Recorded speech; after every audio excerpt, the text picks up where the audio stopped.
Hi, everybody. After the summer break, we are back online and we are asking how to make responsible gaming a benefit rather than a burden for the organization. Our guest is Dr. Maris Catania. Hi, Maris. How are you? I'm good. How are you? Me too. Nice to meet you. Maris is a psychologist and a veteran in the gambling industry with over 14 years of experience in the game integrity and safer gambling. Maris, can you tell us more about you and HG certified? I think will be interesting before to start. For sure. Hi, everyone. My name is Maris Catania. I work in safer gambling, so I'm mainly obsessed about the topic. If you ask me about anything else, I probably won't be able to answer.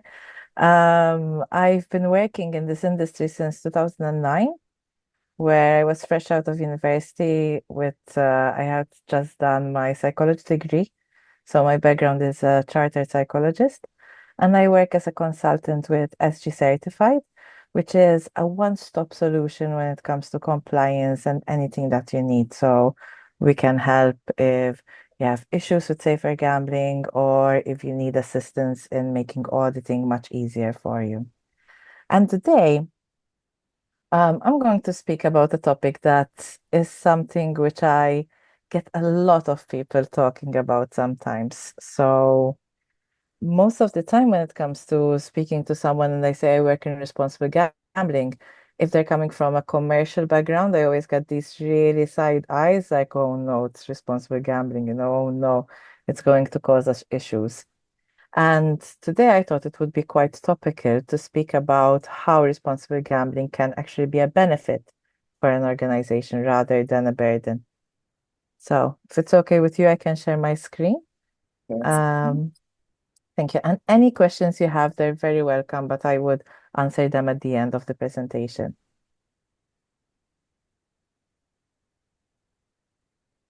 So you should be seeing my screen now. So today I will be speaking about how to make responsible gambling a benefit rather than a burden for the organization. This is something that we do a lot with SG Certified as well. We try as much as possible through consultancy and through our platform to help our customers to realize what is the best way to do responsible gambling and how it can actually be a unique selling point. But at the same time, all these misconceptions that if you do responsible gambling well, it means that you will suffer from a commercial perspective are in all fairness debunked when you look into the full picture. So before I start, what is safer gambling? What is responsible gambling? Terminology. So in most of Europe, we use responsible gambling still. We've seen a shift in the UK where we say safer gambling. Mainly the transition occurred because we see that responsible gambling was more of a connotation towards the person who might have an issue, whereas safer gambling is a more broad concept to understand that we need to make gambling safe even from an operator perspective. Now, gambling is super interesting, obviously, I would say that, but it's a super interesting topic because we have on one end the very prohibitionist approach where something is totally banned, no one can do it. On the other end, we would have the libertarianism approach, which you can do whatever you want. And with gambling, what we're seeing, it's more of a harm minimization approach. So you can gamble, but there needs to be certain safety measures. I compare it sometimes similarly to when you're traveling. So you can travel, but you need to go through security. And I think I like this analogy because if we had tomorrow say, you don't have to go through security anymore, people will not be happy. So it's changing that responsible gambling from something which is a must-have, but rather something that can build a really good customer relation. And also something which sometimes when you look into responsible gambling into RG, we always consider the people who have a problem.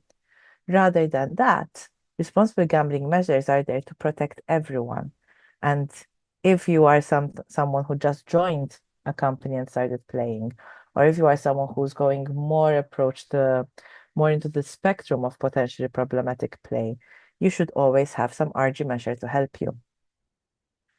Now, we see 2 points, in my opinion, when it comes to safer gambling. We see the reactive approach and we see the proactive approach. The reactive approach is something that almost everyone knows. So it's what we see in regulations, what we see from most operators. You need to have safer gambling tools. And with safer gambling tools, you know that this tool is there either to help a customer regulate their gambling or to stop from gambling. I've seen through the years that a lot of these tools can be done online, but I still see some operators providing these through customer service. Now, obviously, from my end, being more of an advocate of safer gambling, I would say if you can deposit, if you can log in, if you can play, if you can do so many things online, why would you do safer gambling tool through customer service? I have certain, obviously, thoughts that some operators might do this more to refrain people from using these tools. But I've seen through different observations that sometimes it's because there might not be enough developmental support as well. Some RG tools that we see are regulator based, so the regulator would dictate in the law that you need to have a specific deposit limit or a specific self-exclusion period. Where I've also seen operators who are leading this by doing more new responsible gambling tools. And when you do it properly, it can really help your customer base stay longer. Now, there are different types of RG tools, and I think one of the biggest issues we see is that when you're an operator who has different markets, it can be quite difficult because you might have one jurisdiction telling you that you need deposit limit, another jurisdiction telling you that you need to have loss limit. So it can be a bit difficult sometimes. But I'm just going to mention a few which are the more popular ones. So you have a reality check. Sometimes it's also called a timeout feature, which is mainly a pop-up that the customer decides to have after a certain amount of time that they're online. I am quite a fan of this tool because I focus a lot on cyber psychology, and I do see that when you're online, you lose track of time. I think if we look into what we do, for example, if you're scrolling Facebook, Twitter, or TikTok, you tend to forget how much time you're spending on it. And sometimes it's really good that you would have a pop-up and say, listen, you've been 30 minutes playing. Do you want to continue or not? And I think that's a quite good tool as well. You have different limits. There's deposit limits available, which is quite easy to understand. So it's the amount you deposit. You have play limits, so the amount you play, loss, the amount you lose, and bet limits. Now, these are good as well. I do sometimes see that it's really difficult for customers to understand. And in fact, when we have clients that they tell us, for example, we get a lot of queries about these limits. Sometimes it's so easy just to put everything, every information on the page. I do sometimes see that operators tend to just abide by the regulation, do what they're asked, but don't focus on the customer experience of these limits, how to make it easier for the consumer to understand. And most of the time with these limits is that if you decrease it, so if you make it more restrictive, for example, from €5 to €2, this is done instantly. But if you increase it, so less restrictive, and you go from €5 to €10, as an example, you have a time period that you need to wait. And this is quite a good approach because like this, customers can have a think before they actually continue to increase their limits. A self-evaluation test is there with most jurisdictions nowadays, where you need to have a test that a customer can take in order to see if they have a gambling problem or not. Cooling off, take a break, depending on the jurisdiction, it's a period where you decide, I want to have a small break. These vary, different regulations, different periods, but we see that most of them start off with 24 hours, and then they can go up to 6 months. If it goes over 6 months, most jurisdictions will refer to it as a self-exclusion. Now, what's interesting is that, again, there's a lot of negative perception around cooling off. what I hear from different people. But it's quite a good system because if you have someone who feels that they're going overboard, it's quite nice that they can have 24-hour period where they can stop a bit and think before they gamble again. Self-exclusion is the same. So self-exclusion would be 6 months or more. We see some jurisdictions that offer up to 5 years, some of them even permanent, where a customer decides, I don't want to play anymore with this company for a certain period of time. And then we have product blocking. Product blocking was recently also introduced in some jurisdictions.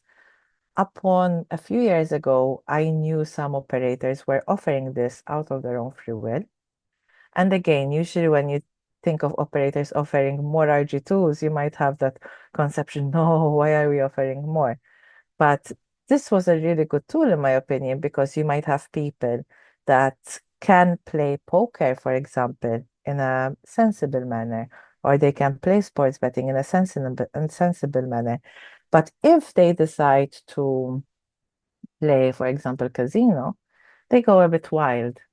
So instead of closing down the full account, you can have the option where you say, I want to gamble. I want to gamble on the products that I feel they are safe and they can control myself, whereas some others I cannot. So I product block.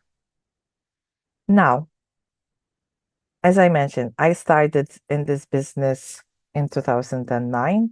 It was still a period where there wasn't much about responsible gambling. So I was both lucky and not, because I had to do a lot of fighting to get it started as well. But at the same time, there was a lot of possibility to explore this area. What was quite difficult, I realized, was that sometimes I would see some operators either promoting responsible gambling as something which they really offer. And then when you really dig deep, you realize that it's not there. So what I had done as part of my PhD with Professor Mark Griffiths was we did a study where we looked into what is the real consumer protection that is offered online. And what we did in this case was we chose the 50 most advertised operators for a Maltese person. Now, the reason I chose this was because I am Maltese, so I'm based in Malta. But at the same time, I wanted to see, okay, so am I really protected? Are these websites really saying that they will help me if I have a problem? And initially, what we did was we looked into their responsible gambling pages. So, do they have a statement about their commitment to RG? Do they warn people that gambling can be harmful? Is there some sort of reference to any help organizations? If I need help, can I find this on the RG page? Is there a self-assessment test? Are there information about the RG tools? And something which was interesting, I thought, let me check if there's promotional material on the RG page. So as we know, the RG page is there to be like the basis of information for you if you have an issue or if you want to know more about responsible gambling.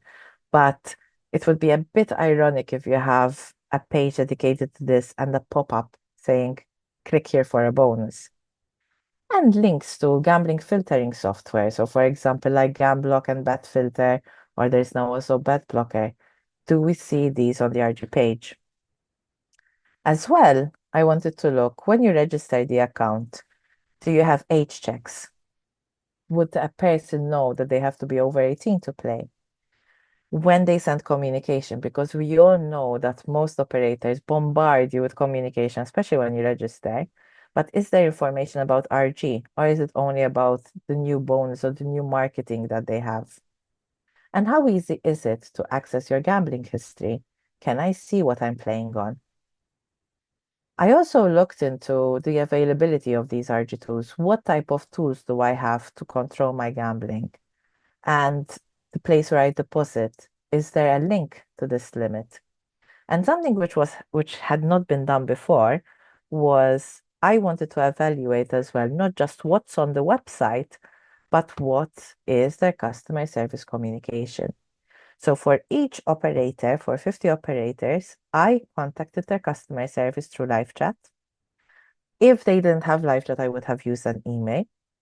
And I would ask, I would like to control my gambling. Do you have any information on how I can do that? What happens if I increase or remove any of the limits I set? And then at the end, I said, I feel a bit addicted sometimes and I cannot control my gambling. Now, the results weren't the most hopeful for me. So we did the study in 2017 and 2021. The reason why we repeated the study was also because there was a lot of talk that with more regulation, we see more commitment to RG. So we wanted to see if it's really the case. You can see that in the most majority of operators, they did offer the information that they are required to offer also per regulation. What was a bit sad was that the promotional material aspect of it. In 2017, only 6 out of 50 operators didn't have promotional material on their websites. Now, the promotional material varied with intrusion as well. I remember one particular RG page. Everywhere I would move my mouse, I would have like a bubble following my mouse saying, claim here a bonus, claim here a bonus, which in my opinion would be so bad for someone who's trying to get their life back together. Maybe they just want a limit, maybe they want to self-exclude, and instead they're being lured back in with free money to play. And gambling blocking software links is still not that prominent, which I think should be on every RG page. Just to clarify, what a gambling blocking software would do is when you want to self-exclude on a website, it's very easy for you then to open another account. Even if it is locally regulated and they would have, for example, like spell pause or like a national self-exclusion system, because we still see some operators opening websites that are targeted to people who are on this. So in fact, in the UK, you have GamStop, where you can self-exclude yourself from all websites. But if you Google non-GamStop casinos, you see quite a few coming up. And although we might say as a customer, why would they use it? If you have a problem or if you have an issue with gambling, we know that it will be very difficult for them to stop. So with gambling blocking software, you can block everything with a click at least. Age checks were mostly present. Link to the first email communication, really sadly, no. I had to have a separate email address because I was being bombarded nonstop. Account history is there. Availability to limit setting is there. Cooling off, almost, and self-exclusion quite prominent. When it came to talking to the customer service employees, this was a bit more shocking in my opinion. Obviously, the research is available publicly. We didn't name and shame. We just wanted to show like this is what we see from the 50 operators. But we did see some quite bad practice as well. So for example, when I said I do feel addicted sometimes, there was a specific operator who told me, listen, if you run out of money before your next paycheck, I can give you a bonus to continue. So that was quite, for us, a bit shocking how this is even allowed. And something which was also quite sad to note was that once I did say I have a problem with my gambling, some operators kept on emailing me as a customer to get me to sign back in or to play more. With one specific operator, I remember that I only kept observing the emails for 14 days after I had this communication. And one of them sent me more than 14 emails in that span. So they were bombarding me, which might be quite difficult for someone who has an issue. Now, on the other perspective, we do see that sometimes when it comes to voluntary self-exclusion, a lot of operators use this as a KPI, as something that they observe, and we see that they get stuck quite a bit. And in fact, a lot of research was also done where they took customers who self-excluded and they just said, okay, if someone self-excludes, then they have a problem. What me and Mark Griffiths wanted to see was, can we really understand voluntary self-exclusion? We cannot at all times say what we learn in the brick and mortar, we're going to learn in the online sphere. Keeping in mind self-exclusion, if you're in a land-based casino, and you're self-excluding, you need to go up to a place, you need to fill a form. There's a certain level of also quite difficult to do. But when you're online, you can just do 3 clicks and it's done. Now, I'm not dismissing the fact that it should be harder, not at all. I think it's really good to have voluntary self-exclusion in a way which makes it easier for the customer to use.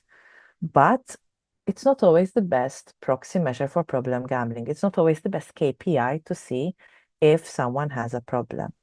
And in fact, what we did, we had some data from Unibet where we looked into the customers that had voluntary self-excluded. And what was so interesting was that almost 20% of the customers would self-exclude on the same day that they register. 31% would self-exclude within 7 days that they registered. So quite a large amount of customers. Now, a lot of time when I speak to RG managers, I do hear the fact that they're constantly fighting with commercial, or they have a lot of issues to get buy-in. And I think this is quite important to look at because from my perspective, you might have a large number of customers coming in through acquisition bonuses, through marketing material. They don't like it once that they register, and they might use self-exclusion to get rid of the account. So before constantly blaming the RG teams, I think it's very good to step back and see the full spectrum of the customer life journey. And even when we looked into the amount that they deposited, it's quite different as well. So you see that obviously if the more time you spend online, there would be more gambling expenditure.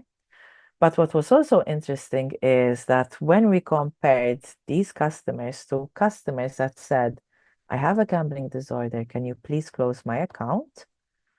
We saw that they were very, very different. Now, you might say, okay, you're just causing me more questions. What do I do now? I don't think that you should dismiss self-exclusion at all. I still think self-exclusion should be easy for consumers to see and to understand and to have accessibility to. But I don't think we should group them as one group totally. It's good to have a look at the different perspectives and the different periods that come before someone self-excludes. So far, we've seen maybe more the regulatory approach, maybe more the reactive approach. We see mostly the different things that we have to do as an operator. But this might still result in a bit of tension between the commercial teams and the responsible gambling teams. So what's proactive safer gambling? And to start talking about proactive safer gambling, I always like to talk about markers of harm.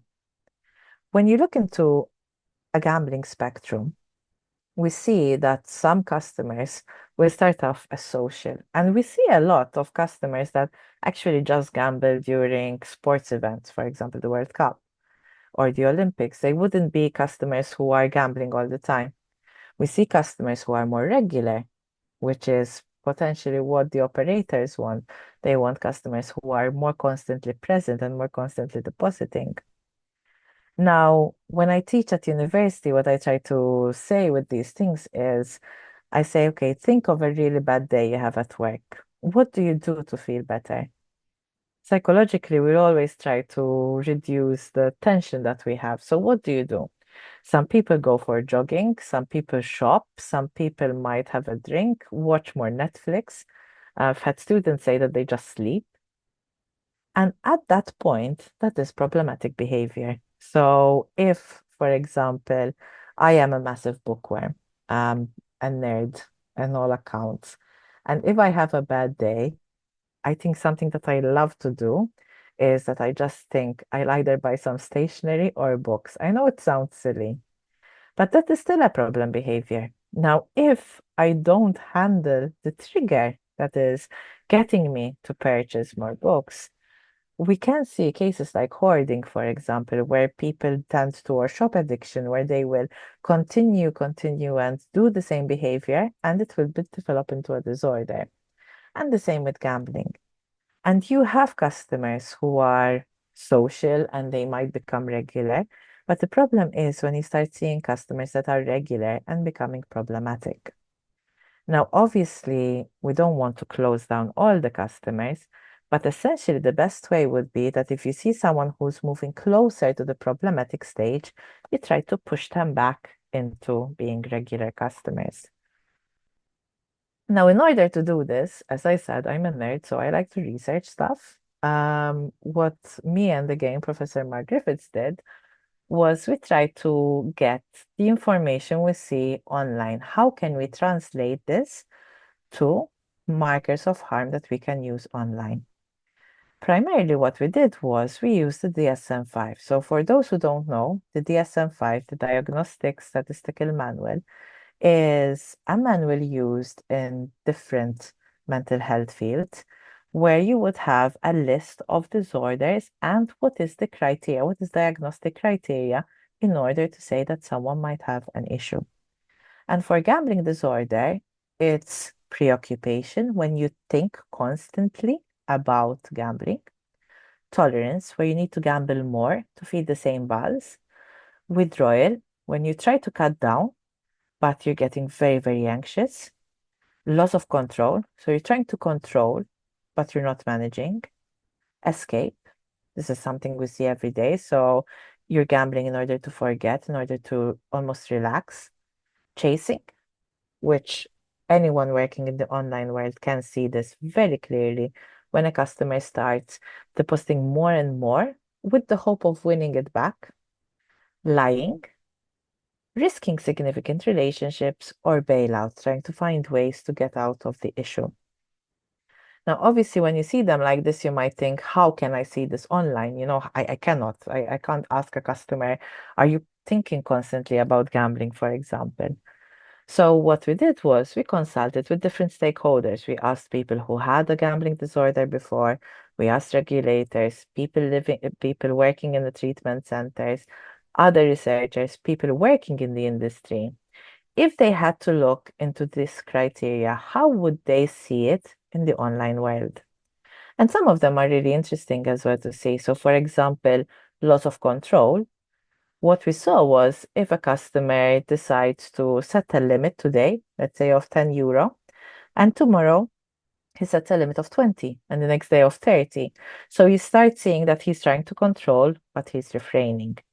Risking significant relationships, for example, is when we see third parties contacting us. So you do sometimes have online operators where, although you might have me as a customer, you might have my parent contacting you. Can you please close down Maris's account? And that would be most probably a risking significant relationship. Lying was the one that we couldn't really identify. The others we did manage in some way or another to find ways of doing this. Now, sometimes obviously you hear about all these stuff, but how can you get this information? So what we try to do is every time we do a research, we publish as much as possible. And in fact, with this research we did. So we published it, how we applied the DSM-5 criteria using gambling account-based tracking data. So once we had these markers of harm in place, we said we need to apply them to data. And the beauty with online gambling is that the data is there. We see a shift in research, whereas before, if you were a researcher in the gambling field, you probably would have like a group of university students, you give them fake money, you try to see how they gamble. Nowadays, with online gambling, you can see everything. You can have anonymized data sets, and it will be totally, ethically, you can do it because there's no sensitive information. You can't identify who the customer is, but it's very objective because this is actually what the person was doing. And in these cases, what I did was I looked into all these criteria, all these markers of harm. I had 982 gamblers who had registered on unibet.uk at the time.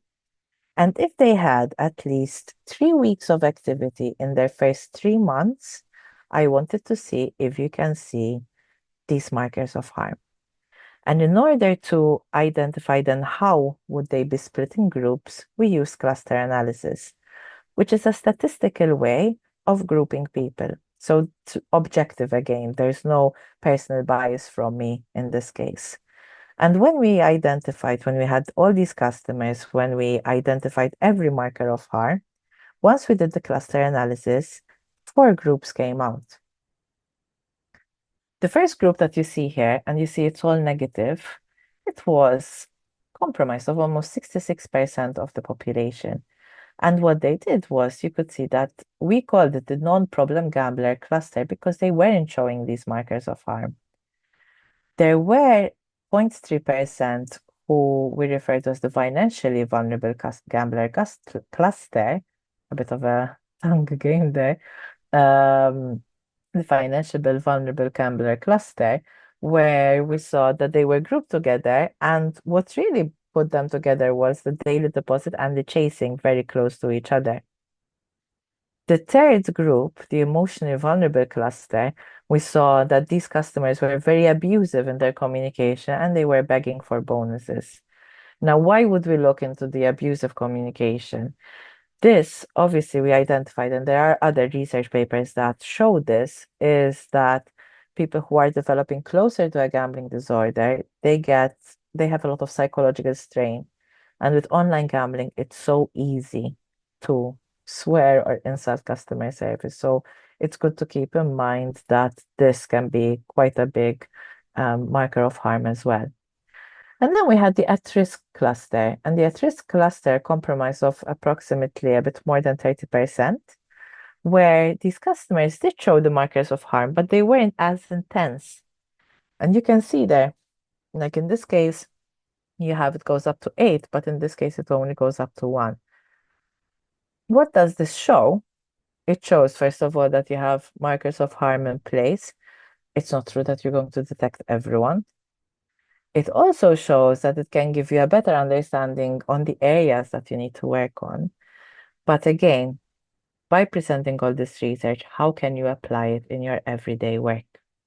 And in order to do this, I am going to present one of my very first cases where in 2011, 2012, I started building a marker of harm detection for the employer I was working with, Kindred at the time. And I have a specific case that actually happened in 2012. And I will always remember this case because it gave me hope for all the work I was doing.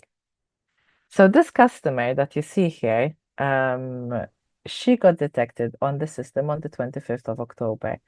Now, I mention again, 2012 was still the budding years of responsible gambling. So don't think of it as an intricate system. It was really the start. We had just a number of Excel sheets.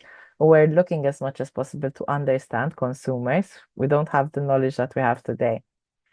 But what you see here is the financial back office. So the customer registered her account on the 24th of October 2012, and she deposited 50 euro.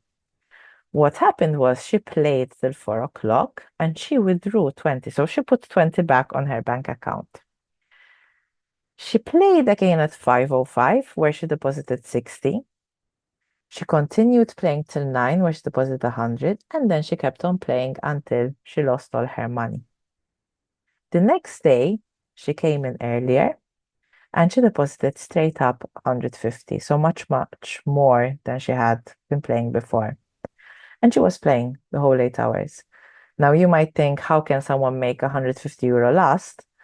She was playing just really small bets, like casino rounds, but like with 10 cents, 20 cents. So there was the propensity of really taking a long time to do something like this. And then at 8 o'clock, she decided to create a withdrawal. So she wanted to put back on her bank account 50 euro. Nowadays, this type of withdrawals are usually done instantly, but at the time, this would take a few hours.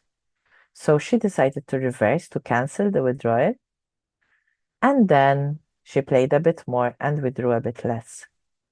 Now, when we look at this, you can already see a lot of markers of harm, even just after 2 days of playing. She started increasing the amount of time. We don't need to ignore time because time is also quite a factor. She started chasing losses. Now, when I say chasing losses, look at the account. You have €50, 60, 100, 150. So she was increasing in her activity.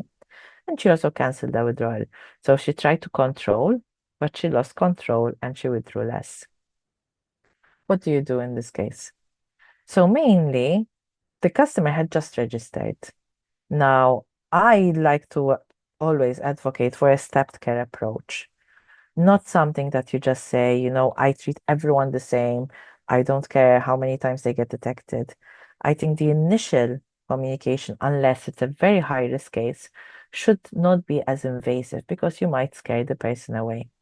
So in this case, the customer was notified via email about SG tools, but was kept under investigation. Now, this is 2012.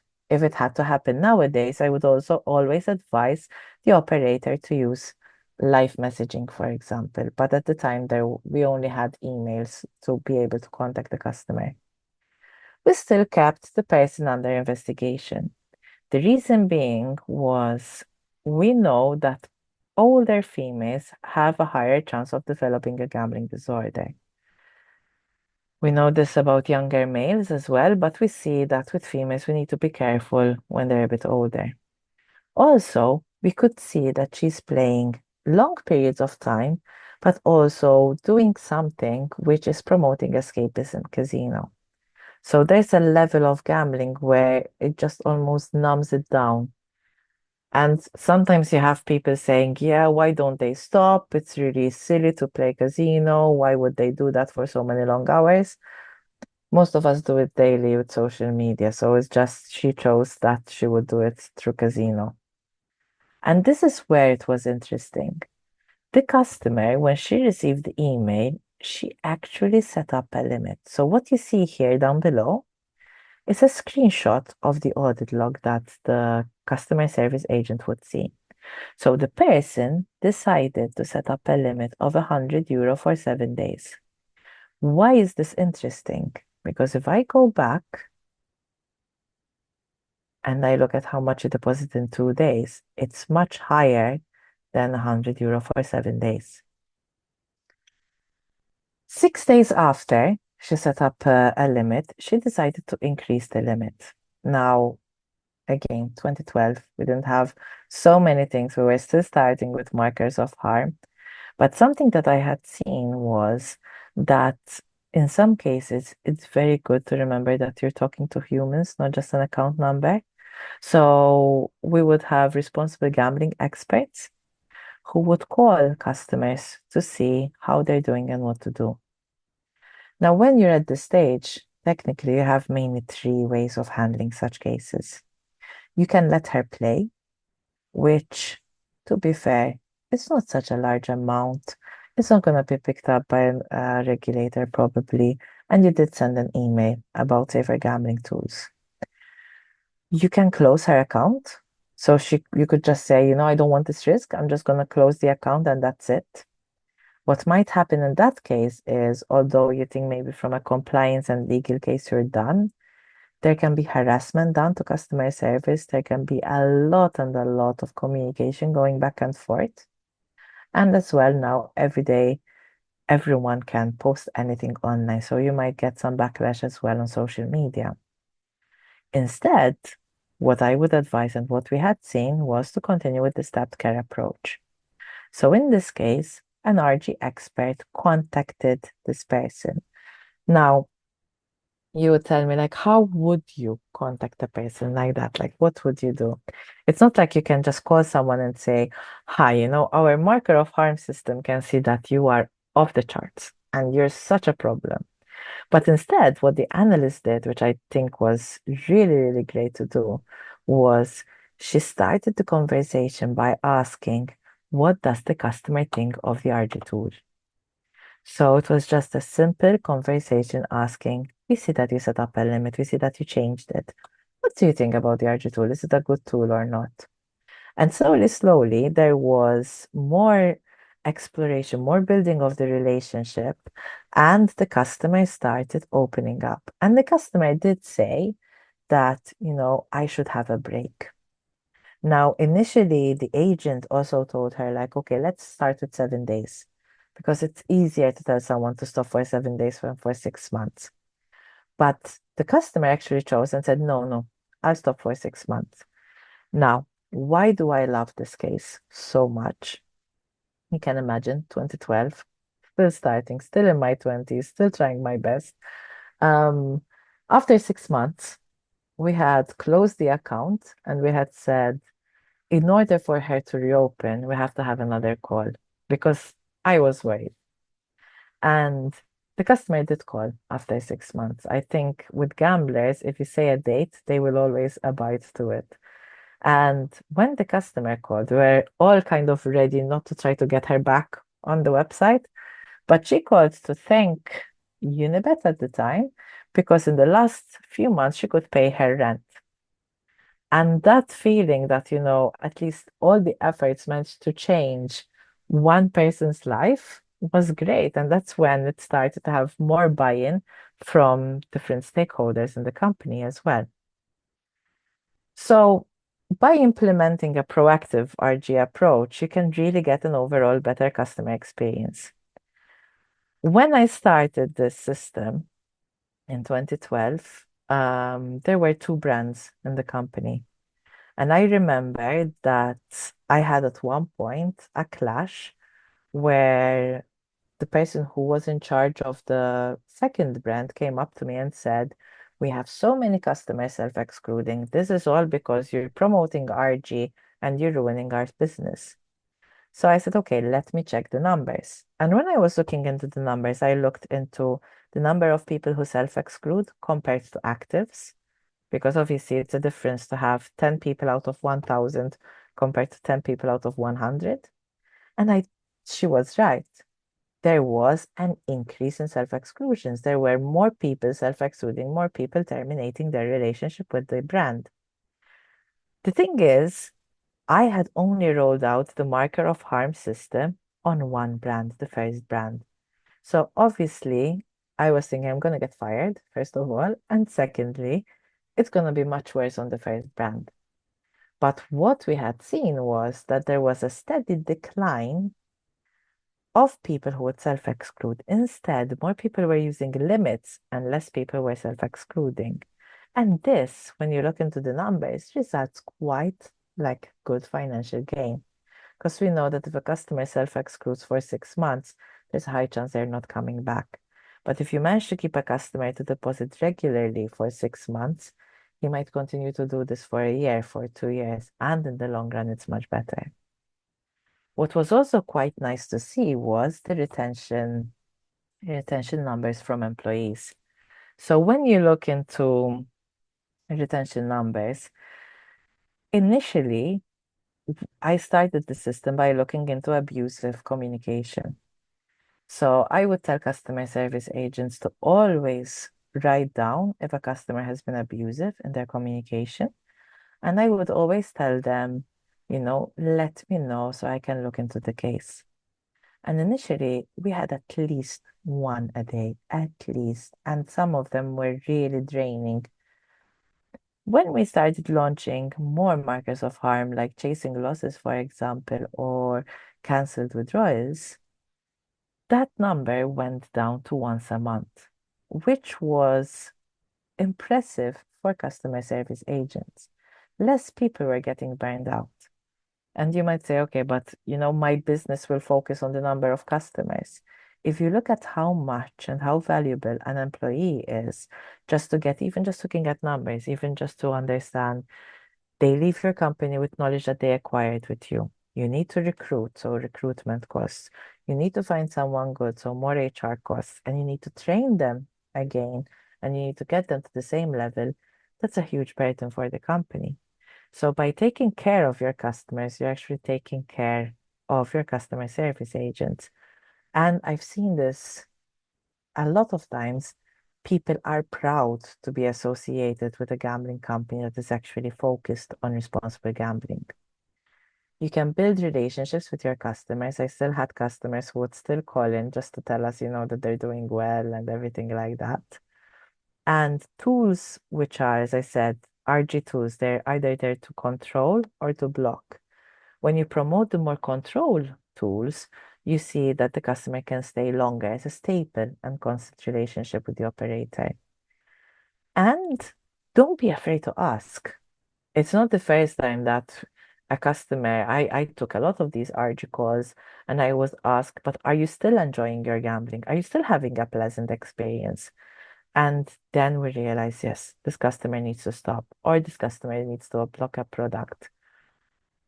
You might say, why should I focus so much on these customers? Why do I need to go that extra step? We also know that a lot of times we see either issues with regulators, online social media, a lot of threatening, a lot of bad PR. And one of the biggest drivers for gambling operators is trust, especially the more and more time passes. So what, if I had to be asked, what is the best approach when it comes to responsible gambling? And I think I would really emphasize on three pillars, which is the academic, the community, and the customer. Now, obviously, I would mention academic because I am an academic myself, but highlighting again that data that operators have is so rich and so good that even if you implement, let's say, you want to test out a new RG tool or you want to test out a new RG message, you can test it out and you can analyze. You can constantly measure for effectiveness, which is something that I don't think the industry does just enough. And you can research stuff, and even when you're speaking to regulators, when you're speaking to different stakeholders, you can show that what you're saying is based on objective data analysis. You have the community focus. A lot of the time, you might have an RG manager who is more knowledgeable than the CEO on the topic, obviously, because the CEO has so many things. So there's a lot of reliance on an individual. You can look into obviously working with brands and consultants, but also you can speak with treatment centers, with lived experience, with private entities, like for example, RecoverMe or Gamban, where they can even help you to get better what you're doing. And sometimes, which is something which is really good in my opinion, you can also get people who had a gambling disorder to speak in your office to other employees, to show people, because sometimes people working in the industry tend to get desensitized at one point. They get to a point where it's not my problem, I'm not making people gamble. But we know in the long run that, it's still a human who's playing there. And then the customer focus is applying the academic approach, the community approach into the customer focus, and always looking into a holistic view. As I mentioned, for example, with voluntary self-exclusions, don't just look into the RG part. What might be making customers self-excluding immediately? Don't just look into a limit that you need to set up a limit. What is the customer experience to set up a limit? For example, at one point, I remember one regulator said customers have to have time limits, and the operator was having issues because a lot of the customers were choosing very small time limits. What is the problem there? Most people will tell you the regulator. Most people will tell you the time limit. As a cyber psychologist, I would say, do you tell the customers how much time they're spending online? For example, if I had to ask anyone how much time you spend on Facebook, we always would say, oh, just an hour, just half an hour. And when you look into the data, it might be 3 hours, which is the immersive experience of online. So why not focus on the full customer experience? And why should we do this? Well, first of all, the societal costs of gambling problems. We know that a large percentage of people who gamble do suffer from depression. We also know that it is one of the highest, has the highest suicidal ideation, suicide rates from disorders. And something which is sometimes I think people tend to forget is that there's a lot of affected others. We might have prevalence studies saying only 0.6% of people get addicted to gambling, or less than 2% get addicted to gambling. And I hear it a lot of times from operators.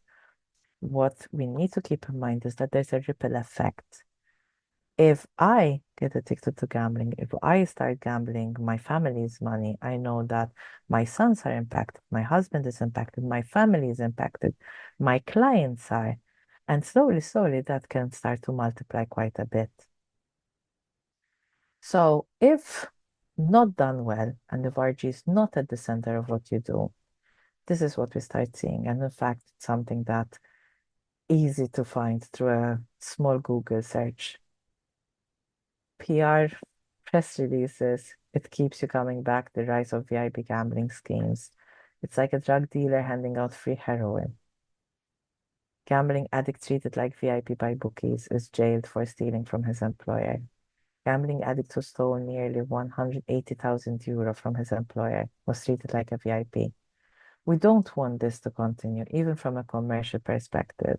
If this is the type of media that people will start seeing only, there's a high chance that operators will not have customers anymore. Youngsters will prefer, youngsters like 18 to 25 will not even gamble, but they will probably play games online, but they would never touch gambling in any way. So if we don't really focus on this, we won't have a sustainable model for the future for gambling. So just to close off, I think safer gambling is not a problem at all. Consumer protection is not the problem, but these companies that focus on exploitative gambling with this mentality of a quick rich at the expense of others is the problem. That's all from my end. I'm just going to stop the share. And I see some Q&As. Oh, please be kind. I see 7 already. So I'm going to try to answer as much as possible the questions. So one of the questions is, how can small or mid-sized organization implement RG strategies without overwhelming their resources? Sorry, I've said disorder so many times now. Apologies because I lost my screen. So, okay. Small or mid-sized organizations. I think for sure you need to have someone who is in charge of responsible gambling. I see a lot of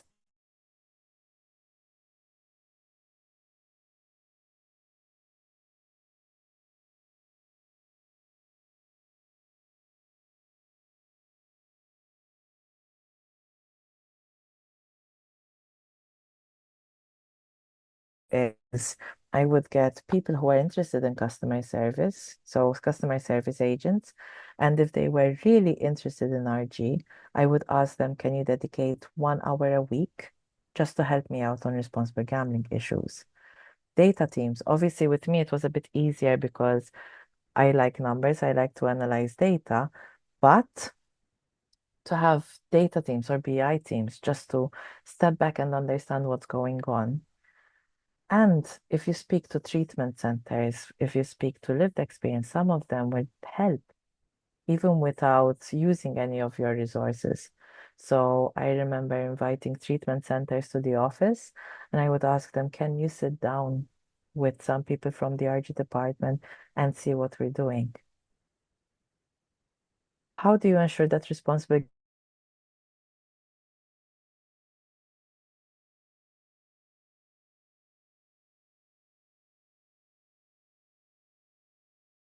they lose so much money, you go and talk to them about RG, honestly, they will just tell you to go away. I'm being recorded, so I can't swear. So they would just tell you to go away. And that's why the markers of harm come in. And the more behavioral they are, the better. It's much easier to tell someone, for example, I compare this with technological use with kids. If you have a kid who's using his tablet 20 hours a day, it's very difficult to tell them from now on you can't use your tablet anymore. But if you have a child who's still using like maybe 1 to 2 hours a day, not using it as much will be much easier. So the more proactive you can be, the better. And also thinking cyber psychology approaches. So try to think from a consumer perspective, what is best. If you want your consumers to set up limits, make it easy to set up limits, make them understand what is a limit and measure your effectiveness all the time. A lot of resources, for example, customer service would have, these are the reasons why people contacted us this week. Check how you can make it better. At one point, I remember there were a lot of customers contacting us because of deposit limit issues. And then it was as simple as having a counter on the website to show them how much they can deposit next. How can we integrate responsible gambling principles into our customer experience to build long-term loyalty? Again, I will always emphasize as proactive as possible. Try to better understand the customer journeys. I don't know how much data you would have as an operator, but for example, with one operator, we could identify web analytics data. So how customers would click on the website. And there was, for example, a lot of customers who would choose to either stop or self-exclude after playing a specific game. So instead, we tried to promote more time limits or more reality checks when we saw that certain customers were playing that game. If you see that there is, for example, sometimes even like a bonus scheme, which can be rendering a lot of acquisitions but not loyalty, you can also try to identify that. But as much as possible, take a very proactive approach, focus on the behavioral markers of harm and also the stepped care approach. Not full on going in and constantly calling your customers, but give them better messaging and monitor. You can monitor through online gambling. If I send this type of message, how many people will self-exclude? How many people will stay longer? How many people will not, for example, do this and this? What role does data analytics play in enhancing the effectiveness of RG initiatives? Everything. I think data analytics is the most important thing, and you need to measure effectiveness all the time. So you need to constantly say, if I want to do a marker of harm, which might be a bit too novel or we haven't seen it before, measure it through data analytics. You can identify anything. Honestly, it's like the best thing in the world when it comes to RG, online gambling. You can monitor, for example, let's say you roll out a blocking product and you want to see how customers perform when they block a product. So you can identify the behavior before and the behavior after, and you can easily compare that. For example, blocking products had initially came to mind. I had convinced the operator I worked with to roll it out, even though it wasn't a regulatory requirement, because when I was looking at people who self-exclude, I was seeing some poker players play for quite a long time, and then when they win, they would just deposit like their winnings on a casino game and just self-exclude. So instead, I thought, okay, let us introduce the option to block casino for a bit. And then by analyzing similar groups, similar cohorts, we saw that the difference in behavior was being noticed. What are the biggest challenges in getting organizational buy-in for RG programs and how can they overcome? I, I've been with companies who you would have management not even wanting to listen to the RG managers. I've seen cases where someone would be fired because they send an RG email. And I know it can be quite scary for the RG manager, but I don't know if you really want to work in such an environment. But I think the biggest challenge is trying to translate the message. I always say to RG managers, know your audience. Because as crude as it may sound, people who are working in commercial area might not really care if someone is going overboard. For them, they would see that it's just money. I remember in the old times when you would have like VIP customers, and I would say, okay, I need to close this account. That would mean that it will impact the person 50% of his bonus. So it's not really that easy to do it. But I think the biggest challenge is just trying to get the higher management to understand why you need to do it. And in these things, how would I overcome this is I would speak their language. I would say, listen, if you're, for example, in a highly regulated market, there's a high chance that you get a fine. There's a high chance that you get bad PR. Always try to understand what is their goal and how you can help them achieve it. So if I'm talking to, for example, the loyalty teams, I would look into the acquisition bonuses and how many of these customers actually stay on. And most of the time, they might use self-exclusion, which is a problematic thing for you.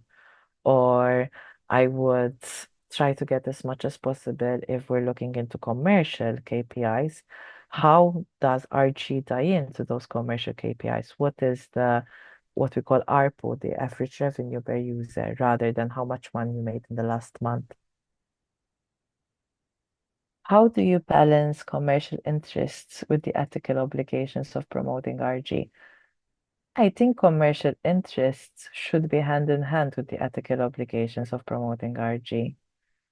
If you have a customer, let's say, and he's a high value customer and he's gambling nonstop, and as an ethical obligation, you need him to cool down, you need him to not gamble as much. Obviously, at that point in time, you would think that the commercial interest is not good. But if you look in the long term, there's a high chance that this customer will end up either becoming a major fine, regulatory issues, and also legal cases. So I think as much as possible, getting data to support, and every time there's a fine or every time there's a regulatory action, use that, read it, and also show the others. Because we might look at commercial interests as the quick wins, but when you look into the long-term values, commercial interests like this actually are very short-term. Like the other two questions, there is a lot of information about what percentage of revenue comes from problem gamblers. One number that comes to mind is 80% revenue comes from 15% of the players. Besides ethical and compliance reasons, how can operators be convinced that they should cut off this revenue stream? Yes, there are a lot of numbers flying around. I've also had a few discussions where someone told me that 80% of the revenue is coming from problematic players as well. Personally, if that was the case, the business would fail immediately because we know that people who have a gambling disorder or who are having problems would run out of money eventually. So it's something to look into instead, trying to identify. Yes, you will have high rollers, you will have customers who afford to pay my salary in a day, but you need to identify these people. I always say you can't compare me who might buy, I don't know, a bag for 50 euros to someone who buys 1,000 thousands of euro in a bag because our affordability is different. But I think identifying what is that affordability at start and then focusing on not letting them behaviorally go haywire. I think those were all the questions so far. Yes. Thank you for the questions. It's really good to see so much interest. I hope I did answer them as much as possible and as well as possible. But obviously, if anyone has any further questions, you can find me on LinkedIn and I will try to contact you back. Thank you, Dr. Catania, that you was here and sharing your time and your expertise with us. I hope see you soon and have a nice evening. Same to you. Thank you for inviting me. Thank you so much. Bye bye. Thank you. Bye.